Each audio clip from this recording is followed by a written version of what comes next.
हुए हम कि हमारे माननीय गृह मंत्री श्री अमित शाह जी का पदार्पण हो चुका है, जिन्हें हम प्रणाम एवं नमस्कार जताते हैं। मैं इस मंच के माध्यम से हमारी पार्टी की कार्यकर्ताओं की ओर से आपका मंच पर आमंत्रण करती हूं। भारतीय संस्कृति में हर कार्यक्रम का शुभारंभ द्वीप प्रज्वलित एवं पुष्प अर्पित कर किया जाता है। अब मैं माननीय गृह मंत्री श्री अमित शाह जी से निवेदन करती हूं कि आप हमारे संगठन के महापुरुषों एवं हमारी धरती माता को पुष्प अर्पित कर आज के कार्यक्रम का शुभारंभ करें।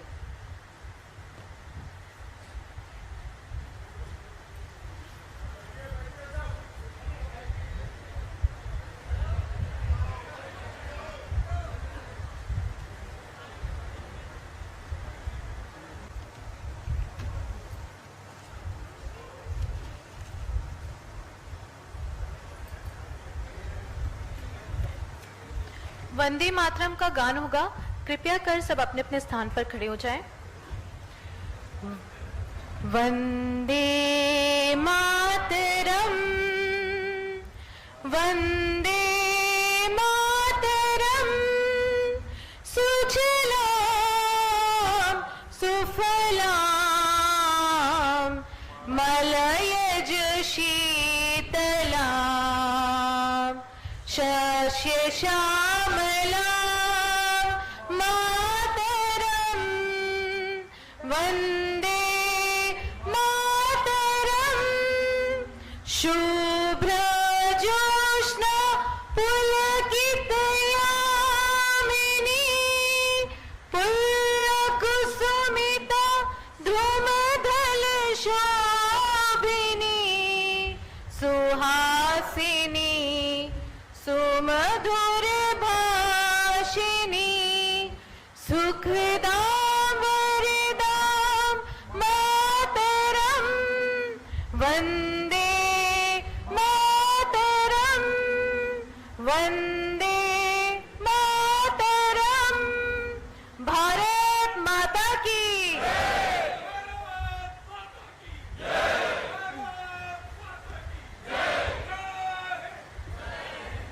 अब मैं अंडमान निकोबार द्वीप समूह के भारतीय जनता पार्टी के प्रदेश मंत्री एवं उपाध्यक्ष अध्यक्षा से निवेदन करती हूं कि आप हमारे माननीय गृह मंत्री जी एवं आज के कार्यक्रम के मुख्य अतिथि महोदय जी को माल्यार्पण कर उनका इन द्वीपों में आगमन हेतु स्वागत एवं अभिनंदन करें।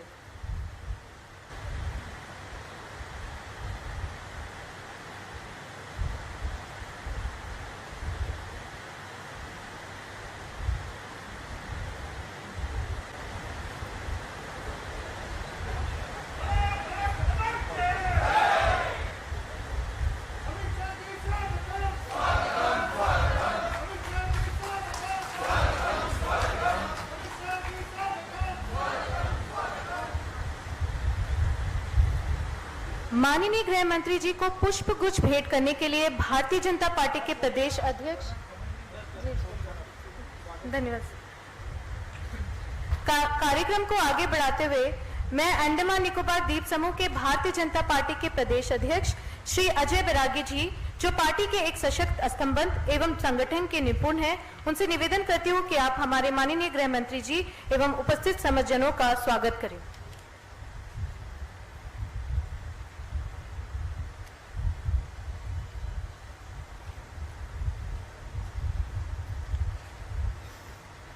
आप सबको सादर प्रणाम। आज हमारे द्वीपों में, हमारे द्वीपों के लिए बहुत ही गर्व का, बहुत ही गौरव का दिन है कि आज हमारे बीच भारत सरकार के केंद्रीय गृह मंत्री एवं सहकारिता मंत्री माननीय अमित शाह जी अपने व्यस्त जीवन के बीच हमारे द्वीपों में 3 दिन के दौरा पर आए हैं।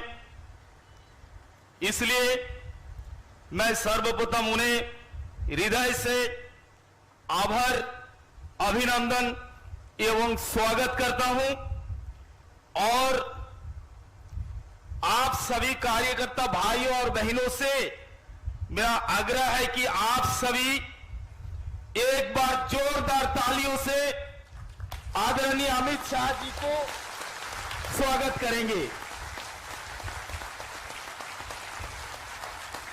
मेरे भाई और बहनों, कल से लेकर अभी तक बहुत सारे ऐतिहासिक परियोजना को आदरणीय अमित शाह जी का कर कमल द्वारा उद्घाटन किया गया, लॉन्चिंग किया गया। मैं खास करके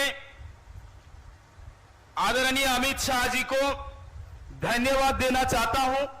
हमारे बीच में हमारे दीपों के प्रभारी राष्ट्रीय मंत्री माननीय वाई सत्य कुमार जी, ऐसा एक कर्मठ नेता आपने हमें दिए हैं।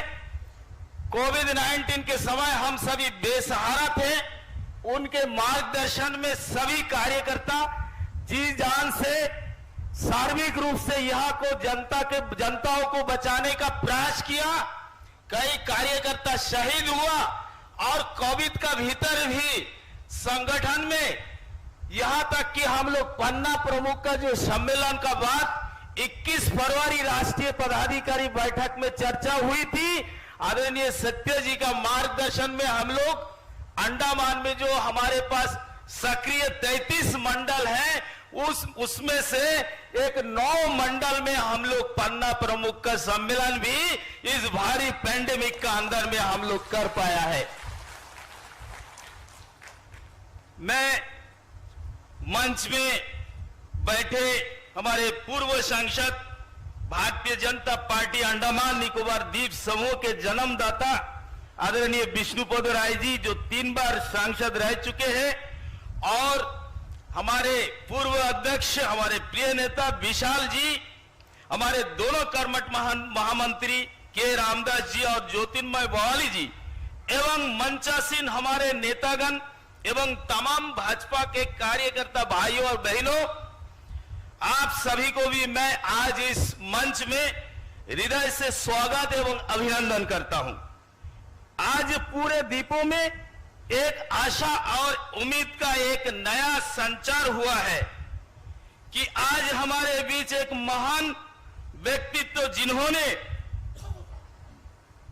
मोदी जी के साथ मिलकर हमारे देश को कलंकित करने वाले समस्याओं से हमें मुक्त कराए, जैसे कि आर्टिकल 370, 3 तलाक एवं सदियों से विवादित रहे अयोध्या के राम मंदिर, राम जन्मभूमि में राम मंदिर का पुनर्निर्माण, जिसे भारतवर्ष ऐसे महान व्यक्तित्व माननीय मोदी जी एवं माननीय अमित शाह जी को सदियों सदियों तक याद रखेंगे। भारत माता के ऐसे 2 महान सपूत, जब मोदी जी गुजरात में सीएम थे, तब माननीय अमित शाह जी 2002 से 2012 तक गवर्नमेंट ऑफ गुजरात का गृह मंत्री बने, और उसके बाद जुलाई 2014 से लगातार 5 वर्ष 6 महीना 11 दिन भारतीय जनता पार्टी के राष्ट्रीय अध्यक्ष का दायित्वभार संभाला, तथा भारतीय जनता पार्टी संगठन को विश्व के सबसे बड़ा कार्यकर्ता का पार्टी बनाकर कीर्तिमान स्थापित किया है। और उसके बाद फिर से एक बार मोदी जी के साथ देश के गृह मंत्री बनकर देशवासी को सार्वजनिक सेवा और न्याय देने के लिए आपने आप को समर्पित किया है। दोस्तों, आप सभी का एक प्रेरणा स्वरूप हमारे माननीय अमित शाह जी के बारे में मैं जानकारी आपको देना चाहता हूं। 1989 से लेकर 2019 तक माननीय अमित शाह जी ने देश में विभिन्न चुनाव लड़े हैं, छोटे बड़े, लेकिन सारा चुनाव में लगभग 70% का मार्जिन लेके माननीय अमित शाह जी हर चुनाव जीते हैं। ऐसे में मैं खास करके परम आदरणीय अमित शाह जी को बोलना चाहता हूं, कोविड-19 के भयंकर वैश्विक महामारी में हमारे राष्ट्रीय अध्यक्ष माननीय जगत प्रकाश नड्डा जी ने उनका नेतृत्व में और हमारे प्रभारी सत्य कुमार जी का मार्गदर्शन के तहत प्रदेश के सभी कार्यकर्ता मोदी जी का सोच को सफल बनाने के लिए आपने जान को परवाह किए बगैर सार्वजनिक रूप से अंडमान निकोबार द्वीप वासियों को सेवा प्रदान किया, जिसमें हमारा कुछ कार्यकर्ता भी शहीद हुआ है। महोदय, मोदी जी और आपका इस 7 साल का कार्यालय में अंडमान निकोबार के विकास का लिए जितने पैसे आपने दिया है, जिसका वर्णन इतिहास के पन्ने पर हमेशा याद किया जाएगा। आखिर में मैं आपसे पूरा अंडमान निकोबार वासियों का ओर से निवेदन करना चाहता हूं कि आपने देश का काला इतिहास को बदल के रख दिया। बस हमारे लिए सभी कार्यकर्ता यहां पर सुदूर डिगलीपुर से लेके कैंपबेल बे तक ये वर्षों से ये हमारा निवेदन रहा केंद्रीय नेतृत्व का पास कि एक बार आपने अगर चाहेंगे, सभी का वही इंतजार और आशा है, हमें अगर प्रदेश काउंसिल आप एक बार दे सकते हैं, ये पूरा अंडमान वासी का ओर से आपसे ये हमारा निवेदन है।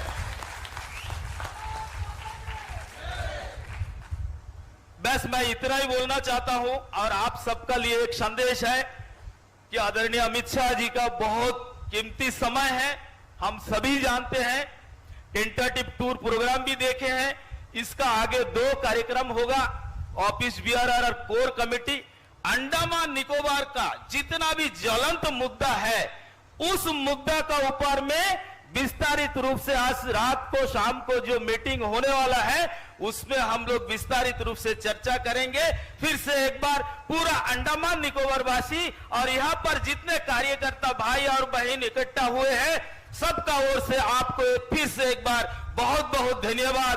जय हिंद, भारत माता की जय। धन्यवाद महोदय। अब मैं माननीय श्री विशाल जॉली जी, भूतपूर्व प्रदेश अध्यक्ष एवं राष्ट्रीय कार्यकारिणी सदस्य, आपसे निवेदन है कि आप अपना विचार प्रकट करें। हम सबके प्रिय सभी पूरे देश के देशभक्त युवाओं के आइडियल हमारे बीच आज भारत सरकार के गृह मंत्री, सहकारिता मंत्री माननीय अमित शाह जी हैं। जैसे कि अध्यक्ष जी ने बताया, इस कार्यक्रम के बाद 2 और कार्यक्रम है, जिसमें हमारा अंडमान निकोबार द्वीप समूह से जुड़े विभिन्न विषय पर जो भी आपके मन में है, उन सारे विषय पर चर्चा होगा और माननीय अमित शाह जी उन चीजों को सुनेंगे, उनसे चर्चा करने का हम लोग काम करेंगे। जो भी आपके मन में है वो होगा, लेकिन अभी यहाँ पर बात को आगे नहीं बढ़ाएंगे, समय का सीमा है। मैं सीधा माननीय अमित शाह जी को आमंत्रित करता हूं कि आप हम सबके हृदय सम्राट माननीय अमित शाह जी आए और उद्बोधन करें।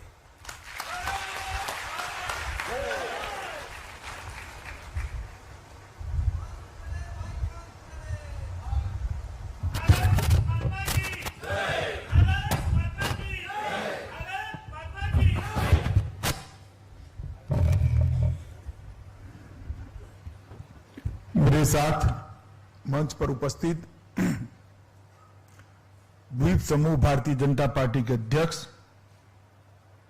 भाई अजय बैरागी जी, भाजपा के राष्ट्रीय महासचिव और द्वीप समूह के संगठन के प्रभारी श्री वाई सत्या कुमार जी,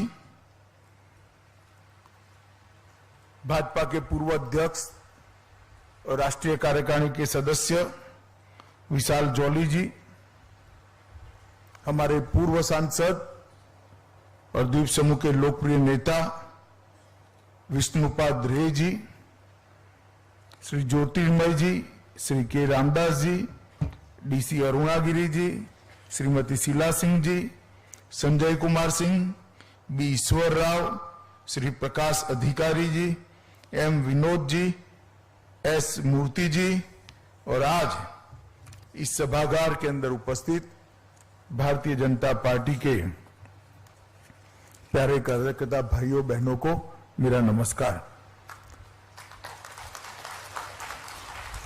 2 दिन से द्वीप समूह के अलग अलग कार्यक्रमों में मैं यहां उपस्थित रहा हूं। अभी भी एक हार्बर से कुछ एरिया का भ्रमण कर रात को संगठन के साथ भी 2 बैठकें हैं। कल भी कुछ सरकारी मीटिंग्स कर मैं लगभग 12 बजे के आसपास दिल्ली की ओर जाऊंगा। ये कुल मिलाकर 3 दिन का दौरा मेरे लिए भी चिरस्मरणीय रहने वाला है। मैं 2016 में पहली बार यहां आया था, तब पार्टी का अध्यक्ष था और उस वक्त वीर सावरकर जी की स्मृति में एक अखंड ज्योत भारत सरकार की ओर से प्रज्वलित की जा रही थी। वो अखंड ज्योत का प्रज्वलन और वो स्थान का उद्घाटन करने के लिए मैं यहां आया था।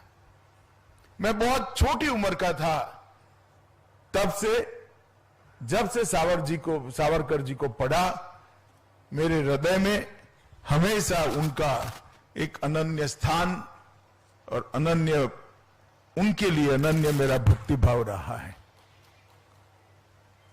मैं मन से मानता हूं कि इतनी उत्कृष्ट राष्ट्रभक्ति शायद ही ईश्वर ने किसी व्यक्ति के दिलो दिमाग में दी होगी जितनी वीर सावरकर में थी। और हमेशा समय कैसा भी हो, अपने स्टैंड को बदले बगैर, अपने विचारों को बदले बगैर, रास्ते की कठिनाइयों को जानकर, गंतव्य कितना दूर है उसको पहचान कर, किसी भी विपरीत परिस्थिति में अपने विचारों को बेबाक तरीके से रखना और पूरे समाज का विरोध भी सहन करना, मैं मानता हूं इतनी हिम्मत बहुत कम लोगों के अंदर होती है जो वीर सावरकर के अंदर थी। समय से दूर की देखते थे, देश की सारी समस्याओं का अध्ययन था। अंग्रेजों ने फूट करो और राज करो की जो नीति बनाई थी, उसकी हर चालाकी का तोड़ वीर सावरकर के पास था।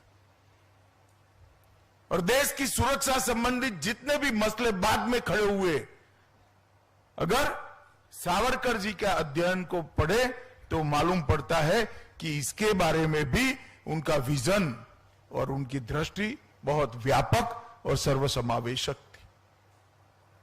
सावरकर जी ने इसी भूमि में अपने जीवन के 10 साल बिताए, यही सेल्युलर जेल के अंदर बिताए, अपार यातनाएं और मानसिक त्रास को उन्होंने भोगा, मगर झुकने का नाम नहीं लिया।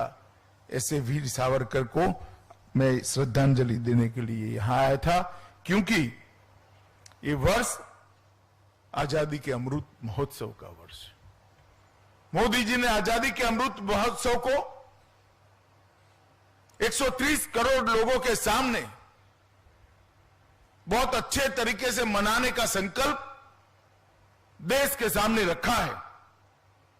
15 अगस्त को लाल किले की प्राचीर से प्रधानमंत्री जी ने देश के सामने इस बात को उजागर किया और उन्होंने कहा है कि आने वाली पीढ़ियां आजादी के संघर्ष को जान पाए, आजादी के स्वतंत्रता संग्राम के वीर नायकों को पहचान पाए।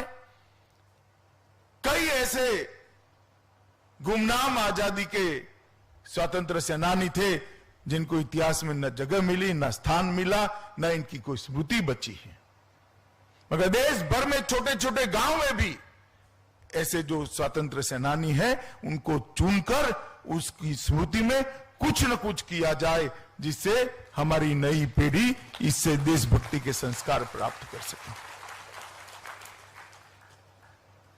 और यही ऊर्जा, यही संस्कार, यही प्रेरणा ही आने वाले दिन में भारत के हर नागरिक को देश के लिए जीने का जज्बा पैदा करती।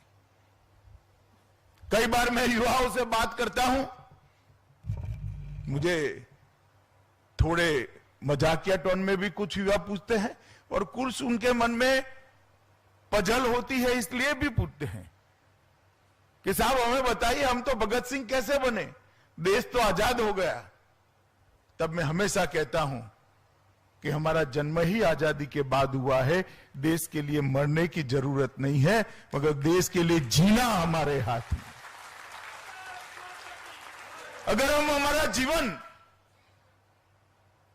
देश के लिए जिए, हमारे जीवन की समस्त गतिविधियों को देश के साथ जोड़कर देखें और देश की छोटी छोटी समस्याएं, चाहे अपने घर की होगी, मोहल्ले की होगी, गांव की होगी, प्रदेश की होगी या देश की, वो बाधाएं, वो समस्याओं को दूर करने के लिए हम गिलहरी की तरह योगदान कर ले तो ये राम सेतु बन ही जाएगा। देश महान बनने से कोई रोक नहीं सकता। जब राम सेतु बनता था, एक छोटी सी गिलहरी समंदर में जाती थी, अपने शरीर को गीला करती थी, रेत के अंदर अपने आप को घुमाती थी और फिर राम सेतु पर जाकर वो रेत को वहां डालकर वापस समंदर में जाती थी। जब नल नील ने देखा, उसको लेकर प्रभु श्री राम के पास गए और कहा कि प्रभु ये गिलहरी इस तरह से कर रही है, ये नादान है, इसने लाई हुई थोड़ी सी रेत से क्या ये राम सेतु बनेगा? तब श्री राम ने कहा कि मेरे, आपके और समस्त वानर सेना के योगदान से ये गिलहरी का योगदान बहुत बड़ा है। इसी प्रकार से भले हम पर कोई दायित्व न हो, हम समाज के अंदर एक ऐसे वातावरण की निर्मित कर सकते हैं क्या?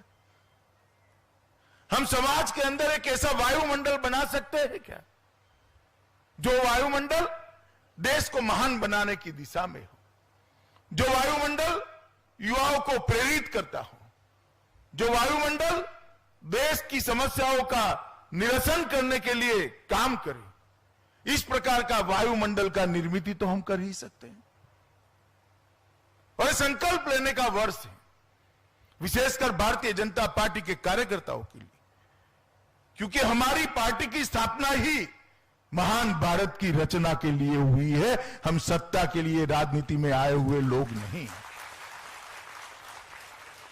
हम विचारधारा से बंधे हुए लोग हैं और हमारी विचारधारा महान भारत की रचना की विचारधारा है। ये संकल्प लेने का वर्ष है। अगर 130 करोड़ लोग इस आजादी के अमृत महोत्सव के वर्ष के अंदर एक छोटा छोटा संकल्प ले, तो इतना बड़ा परिवर्तन इस देश में आ सकता है। संकल्प भले व्यक्तिगत हो, एक छोटा सा 10 साल का बच्चा कह देगा कि मैं जीवन में कभी ट्रैफिक के नियमों को नहीं तोड़ूंगा, और पूरा जीवन अगर वो नियम नहीं तोड़ता है तो बहुत बड़ा कंट्रीब्यूशन होगा। एक छोटी सी 3-4 साल की बच्ची अगर संकल्प ले लेती है कि मेरे जीवन में मैं भोजन की थाली में जूठा अन्न नहीं छोड़ूंगी, अन्न का बिगाड़ मैं नहीं करूंगी, तो बहुत बड़ा परिवर्तन देश के अंदर आ सकता है। अगर हम तय करते हैं कि मेरे रूम से बाहर जाने से पहले लाइट, पंखे और एसी की स्विच हम बंद कर देंगे, तो देश में बहुत बड़ा परिवर्तन है। महान काम करने की जरूरत है, आपके भाग्य में होगा तो आप भी करिएगा, मगर छोटे छोटे काम हम सब कर सकते हैं और वो सबसे ज्यादा जरूरी है। अगर 130 करोड़ लोग इस प्रकार का संकल्प लेते हैं तो 130 करोड़ संकल्प का संपुट मां भारती को महान बनाने से रोक ही नहीं सकता। विश्व में हमारा उचित स्थान हमें मिलना ही मिलना तय हो जाएगा। आप कल्पना करिए 130 करोड़ लोग एक ही दिशा में एक एक कदम बढ़ाते हैं तो 130 करोड़ कदम देश आगे बढ़ता है। जरूरत है एक दिशा में कदम बढ़ाने का संकल्प करने की। और मित्रों, इसलिए ये जो वर्ष है, हम सभी भारतीय जनता पार्टी के कार्यकर्ता, समस्त देशवासियों के लिए, मगर हमारे लिए विशेष रूप से देश के लिए संकल्प करने का वर्ष है। और सेल्यूलर जेल, मैं तो जब भी वहां जाता हूं मेरे रोंगटे खड़े हो जाते हैं। इन लोगों को जब इतनी यातनाएं दी होगी, क्या सोचकर सहन करे होंगे। कई ऐसे लोग थे जो जमींदार कुटुंबों से आते थे। बंगाल का सूची मैंने देखा, कई जमींदारों का नाम, कोई बहुत बड़े स्कॉलर्स का नाम अंदर था। कई बड़े धनपतियों के बेटे यहां जेल में रहे और कोल्हू में बेल की जगह बंद कर तेल निकालने का काम किया, कोड़े खाए, पारावार यातनाएं सहन करी और सामने घनघोर अंधेरा था। एक ऐसी सत्ता के सामने वो लड़ रहे थे जिसका सूरज कभी डूबता नहीं था।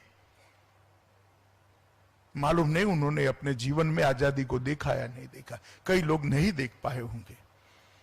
मगर जब हम सोचते हैं तो मालूम पड़ता है कि वो लड़ाई वो न लड़ते तो आज हम स्वतंत्र भारत में हवा नहीं, श्वास नहीं ले सकते थे। इस भारत की स्वतंत्रता ऐसे अज्ञात करोड़ों स्वतंत्र सेनानियों के बलिदान, तपश्चर्या और उनके समर्पण के कारण ही मिली। और ये वर्ष है उनके सपनों का भारत बनाने का, और मोदी जी ने अभियान आगे बढ़ाया है। मेरे आज अंडमान निकोबार के सभी साथियों को अपील करने आया हूं कि आजादी के अमृत महोत्सव का जो वर्ष है, हम भारतीय जनता पार्टी के कार्यकर्ता अपने आप को भारत माता को पुनर्समर्पित करें और पूरा जीवन भारत माता को आगे बढ़ाने के लिए काम करें। इस संकल्प लेने का वर्ष आज हमारे लिए है, दिन आज हमारे लिए है। यही अंडमान निकोबार की भूमि पर सुभाष बाबू आजाद भारत का सबसे पहला तिरंगा फहराए थे। भले आजादी अल्पजीवी निकली, मगर आजादी के लड़ने वालों में वो महान योद्धा ने देश के एक भूभाग को आजादी दिलाने का काम किया था। बहुत बड़ा कठिन सफर उन्होंने तय किया था। सबमरीन के अंदर और कार में 35,000 किलोमीटर का सफर तय कर ये आदमी ने उस युद्ध के अंदर भारत को आजाद कराने का प्रयास किया था। आप कल्पना करिए, कहां कलकत्ता है, कहां बर्लिन है, बीच में अफगानिस्तान आता है, रसिया आता है। ये सब घूम घाम कर अंग्रेजों से नजर बचाते बचाते बर्लिन पहुंचे और आजाद हिंद भारत की स्थापना की। सिंगापुर पहुंचकर वहां सरकार बनाने का काम किया। वो महान व्यक्तित्व, वो आजादी का महान सेनानी भी इस भूमि पर खड़ा होकर बोला था कि मेरे जीवन में मैंने आजाद भारत का तिरंगा फहराते देख लिया, मेरा जीवन सफल हो गया। ये वो भूमि, अंडमान निकोबार वो भूमि। और जब भी मैं यहां आता हूं, अफसर भी बोल जाते हैं, लोग भी बोल जाते हैं। नॉर्थ ईस्ट में जाता हूं तब भी अफसर भी बोल जाते हैं, लोग भी बोल जाते हैं। यहां बोलते हैं आइलैंड और मेनलैंड, और नॉर्थ ईस्ट में कहते हैं नॉर्थ ईस्ट और मेनलैंड। मैं अंडमान निकोबार वाले को, सभी भाइयों बहनों को, जनता को भी कहना चाहता हूं, यही मेनलैंड है, ये कोई आइलैंड नहीं। ये भारत का दबकता हुआ हृदय है, यही मेनलैंड है, ये भारत का हिस्सा है।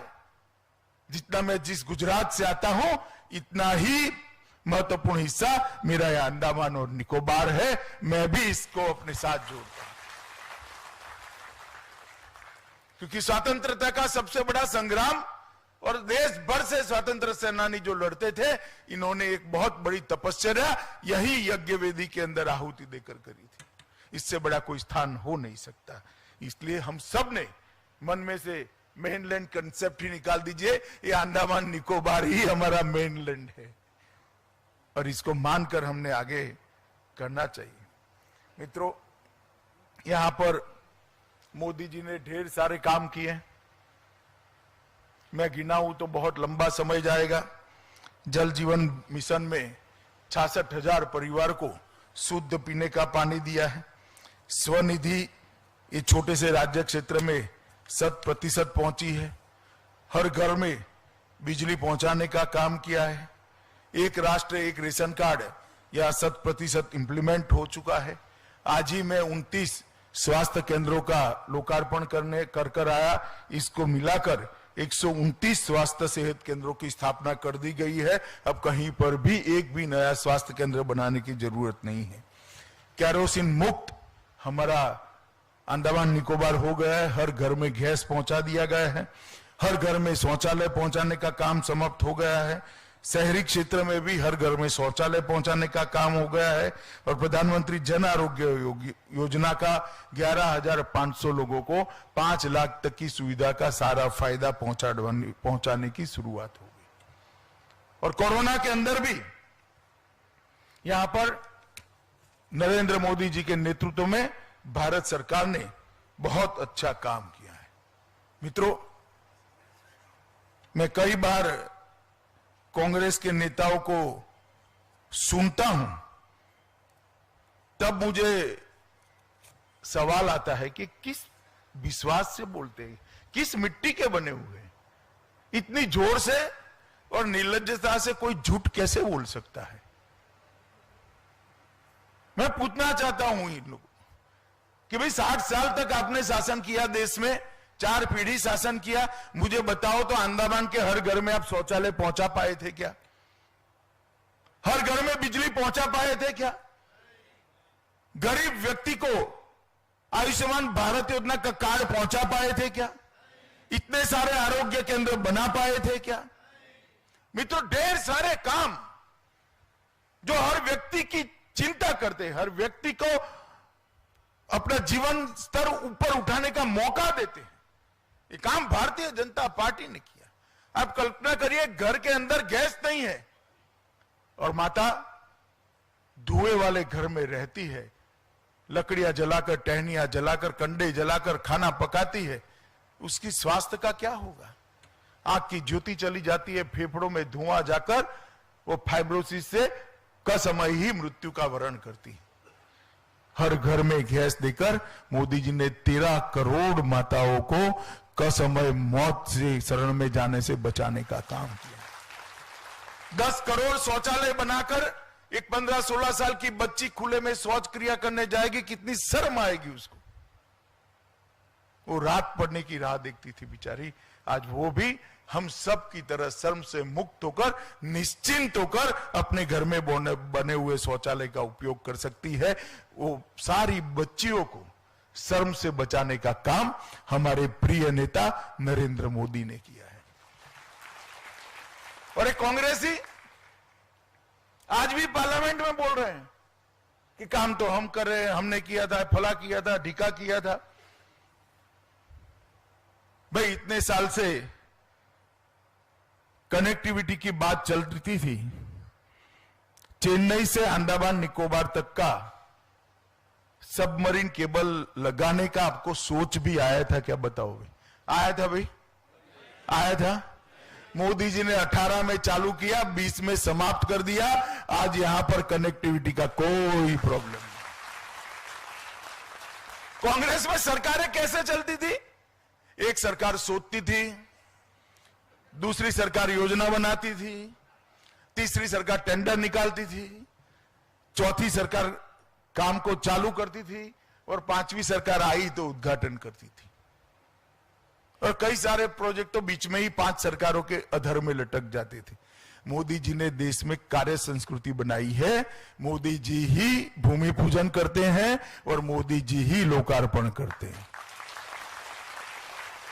ये भारतीय जनता पार्टी की सरकार है। जो सरकार इसका भूमि पूजन करती है, वही सरकार इसका लोकार्पण करती है। इसीलिए विकास इतना द्रुत गति से, तेज गति से आगे बढ़ा है। 1224 करोड़ रुपए की लागत का 12 प्रमुख द्वीपों को जोड़ने वाला आज ये प्रोजेक्ट समाप्त हो गया है। पोर्ट ब्लेयर में 200 जीबीपीएस और अन्य द्वीपों में 100 जीबीपीएस की कनेक्टिविटी आज आप सबके लिए उपलब्ध है मित्रों। ये फ्लैग पॉइंट जहां देश का सबसे पहला तिरंगा फहराया गया, सुभाष बाबू जैसे व्यक्ति ने फहराया, वो भुला दिया गया था। जब वो घटना को 75 साल हुए, मोदी जी यहां आए और मोदी जी ने 2018 में यहां फिर से 100 फुट ऊंचा तिरंगा लगाकर सुभाष बाबू की स्मृति को जीवित करने का 3 द्वीपों का पुनः नामकरण किया गया। स्वराज द्वीप, शहीद द्वीप और नेताजी ब्रिज द्वीप, सुभाष चंद्र बोस द्वीप। कभी इन लोगों को विचार ही नहीं आया, कभी विचार नहीं आया। गांधी नेहरू, गांधी नेहरू, गांधी नेहरू, गांधी नेहरू, महात्मा गांधी नहीं भाई, हाँ आप गलत मत समझ लें, उनका भी नाम तो नहीं बोलते हैं। ये 2 परिवार के अलावा किसी का विचार ही नहीं आया उनको। नरेंद्र मोदी जी ने दुनिया की सबसे बड़ी सरदार पटेल की प्रतिमा बनाकर सरदार पटेल को उचित सम्मान देने का काम किया। सुभाष बाबू के जन्मदिन को पराक्रम दिवस नाम देकर आज पूरी सरकार मना रही है। देश के करोड़ों करोड़ों बच्चों और युवाओं को सुभाष बनने की प्रेरणा देने का काम ये भारतीय जनता पार्टी की सरकार कर। ढेर सारे काम लटके हुए थे। मुझे कोई जवाब दे अंडमान निकोबार के कांग्रेसी थोड़ा कि भाई आप क्या करें, जरा बताओ ना मुझे, आप क्या करें। अक्षय ऊर्जा परियोजना 20 मेगावाट का ground mounted solar power plant की स्थापना शुरू हो गई है। इलेक्ट्रिक कारें और बसें ढेर सारी मात्रा में यहां भेज दी गई है। कल गोगो फेरी का मैंने ही उद्घाटन किया और 500 यात्री और 150 टन मालवाहक जहाज को भी अंडमान निकोबार प्रशासन को दे दिया है। सभी घरों में स्मार्ट मीटर लगाने का काम पूरा हो गया है। धनी खाड़ी बांध की ऊंचाई बढ़ाई है। मेडिकल कॉलेज की स्थापना करी है। कोई जरा हिसाब तो मांगो भाई, आप लोग क्यों नहीं मांगते बताओ। मांगना चाहिए या नहीं मांगना चाहिए? मांगेंगे। 12 के 12 द्वीपों पर इसका कच्चा चिट्ठा लेकर जाइए और कांग्रेसियों से हिसाब मांगिए कि आपने क्या किया बताओ भाई। ये तो सारा हमारी सरकारों ने किया। क्या किया आपने? भारतीय जनता पार्टी के कार्यकर्ता गौरव के साथ जाए। मैं आपको बताता हूं, आपने चुनी हुई सरकार ने 7 साल में ऐसा काम नहीं किया कि जिसके कारण शर्म से आपका सर झुके। ऐसा काम किया है कि सीना तान कर उन्नत मस्तक कर देश के सामने आप जा सकते हो। इस प्रकार का काम करा। बहुत बड़े, आज भी लगभग 1000 करोड़ के प्रोजेक्ट का मैंने या तो लोकार्पण किया या तो उसका भूमि पूजन किया है।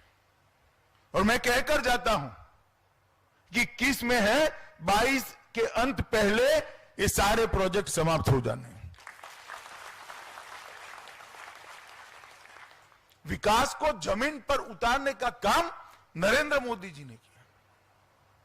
यहां कई सारे जनसंघ के समय के कार्यकर्ता होंगे। जनसंघ से लेकर आज तक कोई भी मैनिफेस्टो आप उठाकर देख लीजिए, 3 चीजें कॉमन निकलेगी।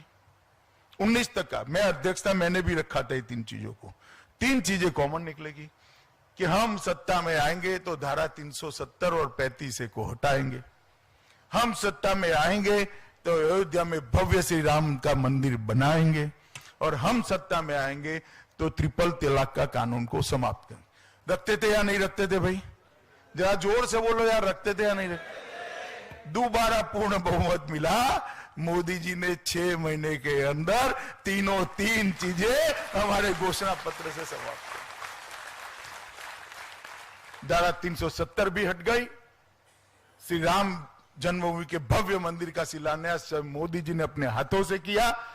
और 3 तलाक का अन्यायी कानून जो मुस्लिम माताओं बहनों को अन्याय करता था, उसको भी निरस्त करने का काम मोदी जी ने कर दिया।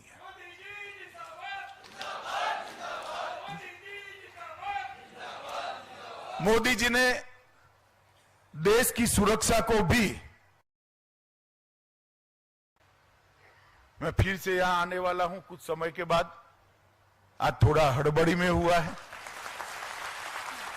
मौसम भी ठीक नहीं था, बहुत सारे कार्यकर्ता आ नहीं पाए हैं, मगर अगली बार कार्यक्रम की शुरुआत ही कार्यकर्ता सम्मेलन से करेंगे, तो पूरा समय आपके लिए मिलेगा।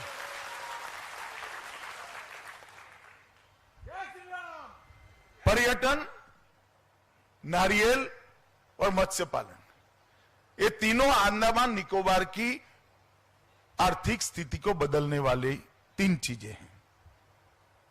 मैं फिर से रिपीट करता हूं, पर्यटन, मछली पालन और नारियल, ये तीनों के संपूर्ण दोहन के लिए मोदी जी ने एक योजना बनाई है और बहुत अल्प समय के अंदर मोदी जी इसकी घोषणा करेंगे।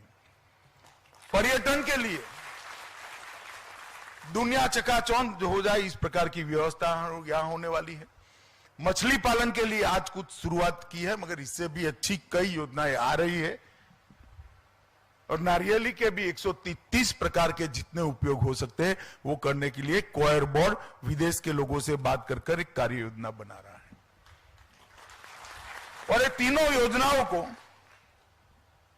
लागू करते ही अंडमान निकोबार में एक बहुत बड़ा परिवर्तन आने वाला है मित्रों। और पर्यटन के लिए इसका बेस वर्क करने का काम तो अभी चालू हो गया है, ब्रिज बनाना, वहां पर थोड़ा होटलें बनाना, ये कराना, वो कर, ये सब काम चालू हो चुका है और इसकी पूरी योजना भी मोदी जी लेकर आएंगे। मत्स्य पालन के लिए भी ढेर सारी योजनाएं अभी चालू कर दी है। जो मेन योजना का इंफ्रास्ट्रक्चर होगा, 4 हाई डेंसिटी पोली एथिलीन जेटी का निर्माण किया है, मछली बाजार का भी निर्माण किया है, 250 मेट्रिक टन की भंडारण क्षमता के लिए 2 इकाइयों का हमने स्थापना ऑलरेडी कर दिया है, परंतु इसको और अच्छे तरीके से विश्व के बाजार में हम भेज पाए, इस प्रकार की व्यवस्था भी लेकर आने हैं। मेरा आप सबसे एक ही निवेदन है मित्रों, कि आजादी के अमृत महोत्सव को घर घर लेकर जाइए। देश के अंदर एक चेतना, देश के अंदर एक जागृति, देश के अंदर देशभक्ति का एक ज्वर जगाने का काम भारतीय जनता पार्टी के कार्यकर्ता ने करना चाहिए। मोदी जी ने जो स्वप्न देखा है महान भारत की रचना का, ये पूरी करने का काम भारतीय जनता पार्टी के कार्यकर्ता का है। ये दायित्व भारतीय जनता पार्टी के कार्यकर्ता, देश भर के लोगों को वो स्वप्न के साथ जोड़कर एक नई ऊर्जा निर्मित करने का काम भी भारतीय जनता पार्टी के कार्यकर्ताओं का है। मित्रों, आज आप सबने भी बहुत जगह पे, बहुत कार्यक्रमों में मेरा मन से स्वागत किया है और आज इतनी बारिश में भी आप सभी लोग आए हैं, मुझे मिलने का मौका दिया। कार्यकर्ताओं को जब मिलते हैं सरकार में जाने के बाद तो एक नया जोश और एक नई ऊर्जा और एक मन को संतोष की भावना जरूर होती है, क्योंकि मैं तो सालों तक संगठन का काम करता रहा। आज मेरा दायित्व सरकार में है तो कई बार तो ससुराल गए हो ऐसा महसूस होता है। अगर इस प्रकार के सम्मेलन में जाते हैं तो अपने घर वापिस आ जाने का जैसे महिलाओं को आनंद होता है, ऐसा आनंद होता है। तो साथ अर्थ में आप लोगों को मिलकर बहुत बहुत खुशी हुई और मैं दोबारा आऊंगा तब आराम से बात करेंगे। उस वक्त थोड़ी चिंता भी करेंगे कि सभी द्वीप के कार्यकर्ता यहाँ आ जाए और एक अच्छी बातचीत हो और भारतीय जनता पार्टी को कैसे मजबूत बनाना, इसके लिए आज हम प्रदेश के जिम्मेदार लोगों के साथ भी रात को बैठने वाले हैं, पूरी कार्य योजना बनाएंगे। अध्यक्ष जी ने कह दिया कि सरकार क्या करे इसके लिए बैठने वाले, ये कोई बात मैं सुनने वाला ही नहीं हूं। भारतीय जनता पार्टी कैसे मजबूत बने इसके लिए मेरे साथ उनको बैठना है। तो काम का एजेंडा है तो लेकर दिल्ली आइएगा, मैं मेरे एजेंडे से आया हूं यहाँ भारतीय जनता पार्टी को मजबूत करना और हमारा आजादी का अमृत महोत्सव का जो काम है उसको लोगों तक पहुंचाना। आप सबका बहुत बहुत धन्यवाद। साच अर्थ में आपको मिलकर मन को बहुत शांति की अनुभूति हुई, आनंद भी हुआ। वंदे मातरम।